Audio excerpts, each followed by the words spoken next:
Nous sommes samedi 2 septembre 2023. Mesdames et messieurs, bonsoir. Bienvenue à cette édition.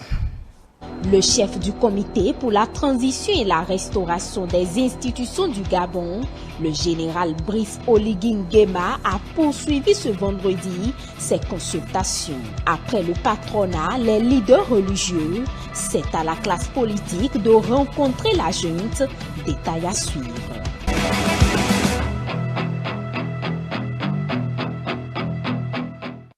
Le ministre des Enseignements maternels et primaires a procédé en fin de semaine au lancement de la 22e édition des Jeux de l'Union associative, sportive et culturelle de l'enseignement primaire prévus pour se tenir à Parakou du 1er au 5 septembre.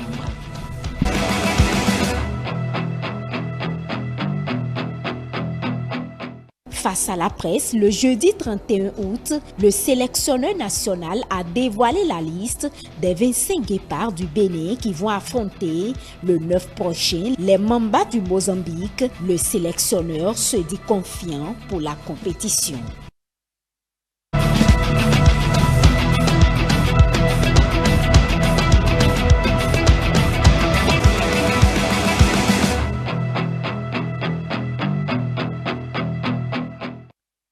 Direction Gabon, mesdames et messieurs, le général Brice Oligui Nguema, chef du comité de transition et de restauration des institutions du Gabon, a reçu ce 1er septembre 2023 les responsables des formations politiques de la majorité de l'opposition. Le président de transition a, entre autres, invité ces derniers à faire des propositions sur la durée de la transition, non sans omettre, bien évidemment, les réformes nécessaires à l'organisation d'une élection libre et transparente. Stélia Padono.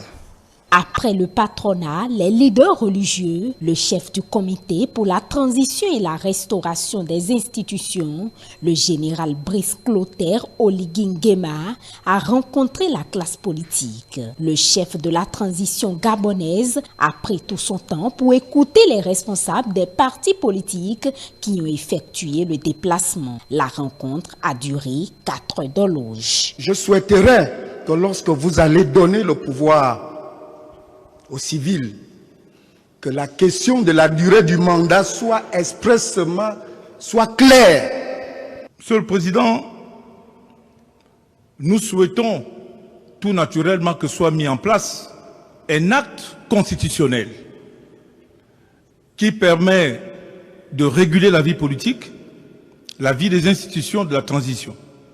La première chose, je crois, nous sommes à la veille d'une rentrée scolaire. Le rétablissement des bourses scolaires pour le secondaire serait vraiment une mesure très forte pour nos enfants. Dans le même esprit que ces précédentes rencontres, le président de la transition, tout en présentant les réformes qu'il compte apporter au sommet de l'État, a tendu la main aux partis politiques en les invitant à l'accompagner dans ce projet. Le comité pour la transition et la restauration des institutions appelle tous les leaders des partis politiques, quelle que soit la sensibilité, à participer à cette construction, en mettant en place des institutions fortes, notamment une constitution qui va dans le sens des aspirations du peuple gabonais, mais aussi un code électoral fiable. Nous ne voulons plus des machinations où 3-4 opposants se réunissent et décident de faire changer le code et s'approuver par le pouvoir en place. Et on a dit on a tenu des assises nationales pour changer le code électoral. Nous n'en voulons plus.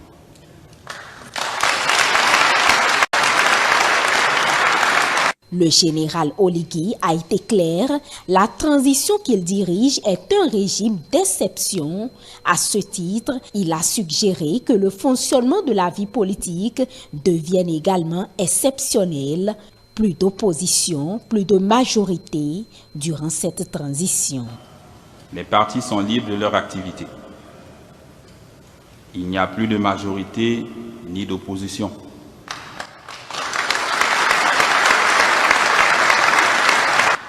Pour qu'il y ait majorité ou opposition, il faut un parti de la majorité au pouvoir et vice-versa. Or, dans notre cas, nous ne sommes pas un parti. À propos de la durée de la transition, sujet qui focalise l'intérêt de la classe politique, Oligui Nguema a indiqué qu'il ne décidera pas tout seul. Les partis politiques seront consultés. Selon les premiers éléments de langage sortis de cette réunion, il a été évoqué une transition d'1 an, voire 2 ans. Cette période permettra d'élaborer les textes et les lois qui régiront la République. La transition s'achèvera par l'organisation des élections libres et crédibles, a insisté le général. Le président de la transition a annoncé qu'il prêtera serment ce lundi sur une charte en cours de rédaction et non sur la constitution dissoute. Merci à vous, Stélia Kwadon, voilà qui est clair. Le président annonce bien évidemment prêter serment sur une charte et non sur une constitution. Invité à se prononcer sur le coup d'État qui a porté Brice Oligui Nguema à la tête du Gabon, l'ancien Premier ministre d'Ali Bongo, Raymond Ndong Sima Martel, qui ne condamne pas ce putsch. Il vient sortir plutôt le pays de l'impasse qu'auraient engagé les résultats de l'élection du 23 août dernier. Il est contre le comptage des voix et exhorte le chef de transition à honorer à ses engagements. Suivons un extrait de son entretien accordé à nos confrères de TV5 Monde. La prise de pouvoir par les militaires a empêché que nous appelions nos partisans à descendre dans la rue pour contester des résultats que nous n'étions pas sur le point d'accepter. Donc je considère que c'est un moindre mal dans la mesure où jusqu'à présent, il n'y a pas eu d'effusion de sang et finalement le calme semble régner. Je suis un démocrate, bien sûr que j'aimerais bien que l'on arrive au pouvoir par des voies normales, mais quand on voit que notre pays est dans une situation qui dure depuis de très nombreuses années, que toutes les élections finissent par de la même façon, je crois qu'il n'y avait pas d'autre porte de sortie que celle-là. Pour moi, les militaires doivent faire 3 choses.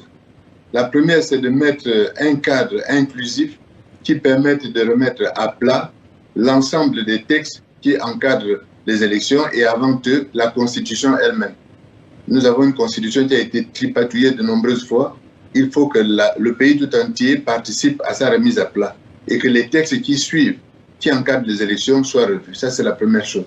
La deuxième chose, c'est que les militaires doivent s'engager à ne pas participer aux élections qui vont suivre pour en être les arbitres objectifs qui n'auront pas de parti pris dans ces élections. Et la troisième chose, c'est que les militaires devraient nous donner des garanties sur le fait qu'ils ne vont pas s'éterniser là. Il faut que la transition dure un temps raisonnable, le temps de mettre à plat les textes, de telle sorte que tout le monde sorte de là gagnant-gagnant, entre 1 et 2 ans.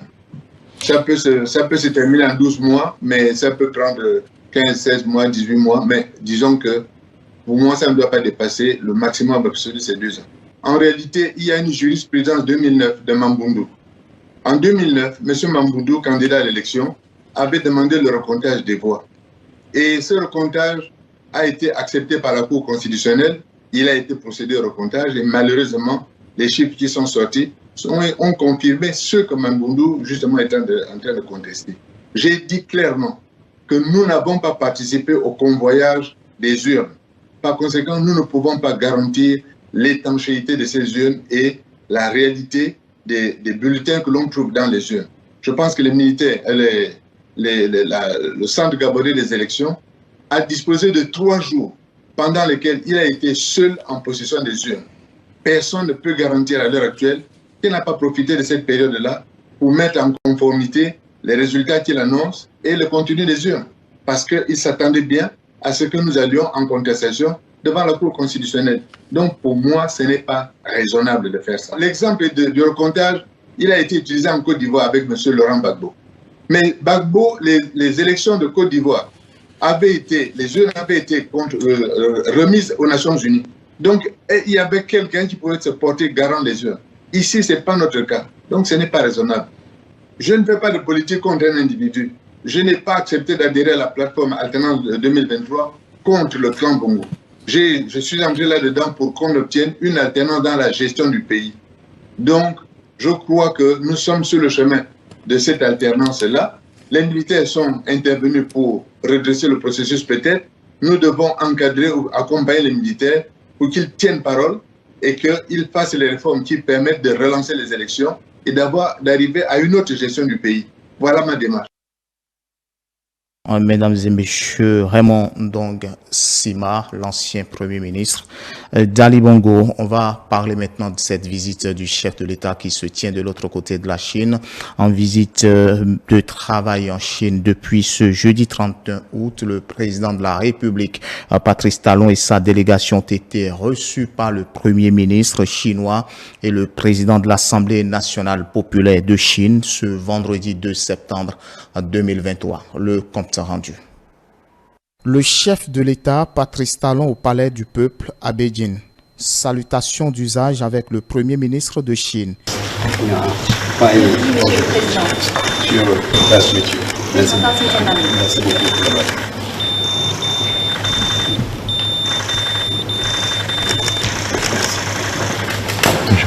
Puis ensuite par le président de l'Assemblée populaire de Chine. Durant les deux rencontres et après avoir remercié les autorités chinoises pour l'accueil chaleureux dont sa délégation et lui-même font l'objet depuis son arrivée, le président de la République, Patrice Talon, a passé en revue quelques principales réformes structurantes effectuées au Bénin sous son égide dans les domaines de la bonne gouvernance, du climat des affaires, la promotion de l'enseignement technique, etc. Bien avant, le président Patrice Talon a échangé avec les investisseurs et des autorités chinoises. Je voudrais, à travers vous, et je veux bien le faire à travers toutes les autorités politiques que nous rencontrons, saluer la qualité de la relation entre nos deux pays et l'engagement des diverses autorités pour cet aboutissement de nos relations qui ne cesse de s'améliorer. Depuis quelque temps, nous, au Bénin, avons estimé qu'il faut que l'Afrique, ou tout au moins quelques pays d'Afrique qui sont prêts, puissent bénéficier d'une autre forme de coopération pour les aider à développer la modernisation de leur économie à travers l'industrie, à travers une agriculture moderne, mais notamment l'installation et le développement des manufactures. Et c'est vraiment curieux de voir que la Chine est dans cette même dynamique depuis ces derniers temps.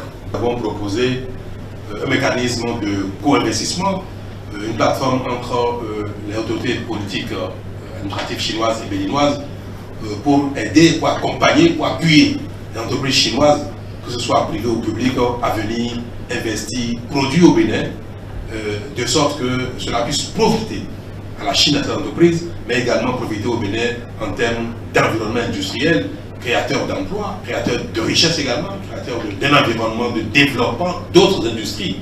Et cette proposition, nous l'avons adressée aux autorités chinoises depuis quelques temps. Et les choses ont beaucoup évolué entre votre structure spécialisée qui est Capfond et qui aujourd'hui, avec nous, développons déjà le concept d'accompagner, d'identifier des entreprises, de les accompagner par diverses manières pour donner un contenu concret à cette dynamique-là. Au cours des entretiens, le chef de l'État a présenté le Bénin comme un pôle d'attractivité en Afrique. Conformément à son agenda, le chef de l'État, Patrice Talon, procède au dépôt de gerbes, un acte historique de grande portée qui honore la mémoire des héros du peuple chinois. Au Bénin, on prend la direction de Parakou. La ville de Parakou abrite du 1er au 5 septembre 2023 la 22e édition des Jeux L'Union, association sportive et culturelle de l'enseignement primaire. Différentes disciplines sportives et culturelles sont prévues pendant cette période. Le lancement des activités entrant dans le cadre de cette compétition est fait ce 1er septembre 2023. Récit avec Gani Raimi et Mohamed Seydou. C'est la ville de Parakou qui abrite la 22e édition de l'Union associative, sportive et culturelle de l'enseignement primaire UACEP. Le lancement officiel de cette activité regroupe les acteurs du monde de l'enseignement maternel et primaire et les autorités politico-administratives. La représentante du maire se réjouit du choix porté sur la cité de Kobourou pour abriter les différentes compétitions. Je voudrais saisir cette aubaine pour remercier vivement au nom du conseil communal Monsieur le ministre des Enseignements maternels et primaires pour avoir choisi la ville de Parakou pour abriter cet événement solennel qui constitue également du spectacle de vacances pour les Paraquoises et Paraquois. Pour la première autorité du département du Borgou, le gouvernement du président Patrice Talon œuvre pour la promotion du sport et de la culture dans notre pays. Votre présence effective en ces lieux, Monsieur le ministre, est la preuve que le gouvernement de son Excellence, le président Patrice Talon, fait de sa priorité la promotion du sport et de la culture comme levier de développement de notre pays. C'est le lieu de louer les efforts remarquables que déploie l'État depuis 2016, toutes choses ayant permis aujourd'hui de sortir le sport et la culture béninoise de l'ornière dans laquelle ils sont restés pendant des lustres. En bon éducateur, le ministre prodigue des conseils aux enfants afin de ne pas paniquer durant les différentes compétitions. Il me plaît d'inviter nos jeunes compétiteurs à ne jamais céder à un quelconque trac ou stress dans le but de donner le meilleur d'eux-mêmes pour confirmer davantage leur talent et leur mérite tout au long du déroulement de ces championnats scolaires. Après le lancement des activités, le ministre et toute sa délégation ont visité les différents stands installés pour la circonstance. Le match d'ouverture a opposé le département du Borgou à Libouri à son homologue de l'Atlantique littoral. Un match qui s'est soldé par un score de 3-1 en faveur de l'équipe du Borgou à Libouri.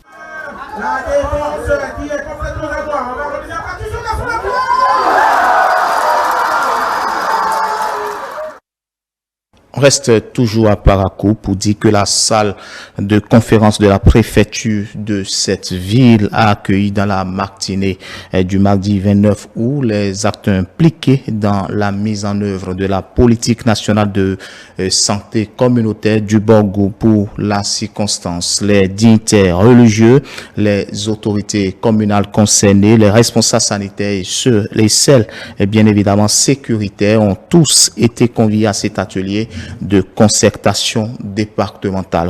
Reportage modérante. Ciao. Après Niki, Kalale, Sinondé et Bembereke, c'est au tour des communes de Parakou, Tchaourou, Perere et Ndali de bénéficier de la politique nationale de santé communautaire mise en œuvre par le gouvernement béninois. La réunion de concertation départementale pour la mise en œuvre de cette politique s'est déroulée ce 29 août 2023 dans la salle de conférence de la préfecture de Parakou et est intervenue pour renforcer les capacités des acteurs au niveau des différentes communes et les sensibiliser sur le rôle qu'ils ont à jouer. Inscrite au 3e pilier et au 6e axe stratégique du programme d'action du gouvernement 2021-2026, la politique nationale de santé communautaire vise à assurer l'amélioration des déterminants de la santé des communautés et la réduction de l'impact des principales maladies au sein des populations. Ainsi, au plan opérationnel, la politique nationale au niveau des communautés va s'appuyer désormais sur 3 niveaux que constituent les relais communautaires de type nouveau, les agents de santé communautaire qualifiés et les chefs de cellules du Conseil communal de lutte contre le sida, la tuberculose, le paludisme, les hépatites, les IST et les épidémies. Il convient de souligner que la politique de santé communautaire permettra aux populations de nos villages et quartiers de ville de disposer d'un arsenal à même de réagir promptement face aux questions prioritaires de soins de santé primaire, de prévention de maladies courantes, d'accès rapide et équitable aux soins promotionnels dans cette approche globale d'une seule santé, ce qui contribuera à terme à l'éradication des grandes pandémies à l'horizon 2030 dans notre pays. La présente séance a permis aux différents acteurs de se situer dans leurs responsabilités. Nous sommes impactés, la commune de Tchaourou est impactée dedans et ça nous réjouit, ça va sauver nos concitoyens dans le domaine de la santé. En tant que maire, c'est pour les sensibiliser, pour qu'ils adhèrent. Avant, on avait un relais communautaire par village. Aujourd'hui, avec donc ces critères, il y aura un recensement donc exhaustif de tous les ménages dans le village et il y aura un relais communautaire pour 200 ménages. Il y a une rémunération et un moyen de déplacement qui sera donc déployé au relais communautaire. Nous allons nous engager à ce que tous les élus, à savoir donc les chefs de village, les chefs d'arrondissement, puissent s'engager pour que le recensement soit exhaustif au niveau donc de tous les 61 villages administratifs de la commune que nous avions. Il faut préciser que le préfet du Borgou et tous les autres acteurs et responsables se sont engagés pour la réussite du projet et l'atteinte des objectifs fixés, ceci en s'impliquant efficacement. Un reportage donc de Modérante Tchao qui porte sur la mise en œuvre de la politique nationale de santé communautaire du Borgou, une politique nationale qui a réuni plusieurs autorités politico-administratives, celles communales, celles sanitaires et puis celles aussi sécuritaires. Et puis on finit par cette note sportive. Le sélectionneur Guerno Rohr a dévoilé ce jeudi 31 août 2023 la liste officielle des Guépards du Bénin comptant pour le match Bénin-Mozambique, une rencontre qui entre dans le cadre des éliminatoires de la CAN Côte d'Ivoire 2023 qui sera disputée en 2024. C'était au cours d'une conférence de presse. Émile Azokbota pour plus de précisions. Préparation à la CAN 2024 pour une belle performance des Guépards du Bénin. C'est la raison de cette conférence de presse du sélectionneur national avec la presse dans l'après-midi de ce jeudi. À travers cette conférence de presse, le responsable de l'équipe nationale s'est prononcé. Pas question de faire l'impasse sur ce match et de dire c'est un match de préparation pour les premiers matchs en Afrique du Sud que nous allons disputer au mois de novembre pour la Coupe du Monde. Non, on veut y aller et j'espère qu'avec cette liste, on aura les moyens pour y parvenir. Le rappel de son choix et de la confiance de sa sélection pour le match Mozambique-Bénin a également fait objet de questions-réponses. Pour le nouveau sélectionneur, il a des raisons de défendre ces éléments qu'il estime être en pleine forme. Je défends mes joueurs, c'est pas pareil. Et je les défendrai toujours. Alors, Chibozo n'a pas pour nous actuellement le niveau, ni l'attitude, ni les prestations. Justement, alors qu'il ne joue pas, vous dites que pourquoi il y en a un qui est là, qui ne joue pas. Et là, vous demandez pourquoi il y en a un qui n'est pas là alors qu'il ne joue pas aussi. Donc. Dans cet effectif-là, il y a plus de 50% de jeunes joueurs qui ont été appelés pour défendre les couleurs nationales. Et donc, Guerno Rohr aujourd'hui est focus sur la relève, est focus sur une nouvelle génération de joueurs qui vont évoluer au niveau de la sélection nationale. Donc, lui-même, déjà, il a dit lors de sa conférence de presse que les joueurs sont prêts. Les joueurs sont engagés et sont déterminés à défendre les couleurs nationales. Donc c'est à ces acteurs-là de se défendre en étant soit sur le terrain et pour ne serait-ce prouver ce que l'entraîneur attend de le 9 septembre prochain contre la Mozambique. Pour rappel, c'est une liste de 25 guépards pour le match prochain entrant dans le cadre des préparatifs des prochaines journées de la CAN 2024. Merci à vous, Émile. C'est sur cette information, mesdames et messieurs, que nous mettons un thème à cette édition de ce 19h30 de ce samedi de septembre 2023. Merci de nous avoir suivis. Retrouvez-nous sur nos différentes plateformes digitales. Notre site internet, c'est le www.etelebene.com. Notre compte Facebook, c'est eTélé en direct. Notre compte YouTube, eTélé Bénin. Notre compte Twitter, eTélé Live. Et puis, vous pouvez aussi nous retrouver sur l'application iOS et Android, eTélé Bénin. eTélé, avec vous, pour vous.